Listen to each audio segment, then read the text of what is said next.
The Tej Mahal Palace অনুষ্ঠিত Parliamentary Standing Committee on Rural Development and Panchayati Rajের গুরুত্বপূর্ণ বৈঠকে উপস্থিত ছিলেন কুচবিহারের পরমধন্য মহারাজা শ্রী শ্রী অনন্ত রায় মহাশয়। এই উচ্চ পর্যায়ের বৈঠকে মহারাষ্ট্র সরকারের মুখ্য সচিব সহ বিভিন্ন সরকারি প্রতিনিধি, ইউনিয়ন ব্যাংক অব ইন্ডিয়ার খমড এবং ব্যাংক অব মহারাষ্ট্রের খমড সহ একাধিক বিশিষ্ট ব্যক্তিত্ব অংশগ্রহণ করেন।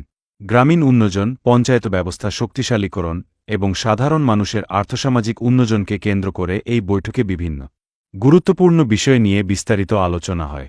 দেশের গ্রামীণ অর্থনীতি, ব্যাংকিং পরিষেবা সম্প্রসারণ এবং উন্নয়নমূলক প্রকল্পের কার্যকর বাস্তবায়ন নিয়ে উপস্থিত প্রতিনিধিরা মতবিনিময় করেন। মহারাজা অনন্ত রায় মহাশয়ের উপস্থিতি এই বৈঠককে বিশেষ গুরুত্ব প্রদান করে। দীর্ঘদিন ধরে রাজবংশী সমাজ ও সাধারণ মানুষের স্বার্থে তার নিরলস ভূমিকা এবং উন্নয়নমূলক ভাবনা বিভিন্ন মহলে প্রশংসিত হয়েছে। দেশের উন্নয়ন ও গ্রামীণ পরিকাঠামোকে আরও শক্তিশালী করার লক্ষ্যে অনুষ্ঠিত এই বৈঠক ভবিষ্যতের জন্য গুরুত্বপূর্ণ দিকনির্দেশনা দেবে বলেই মনে করা হচ্ছে।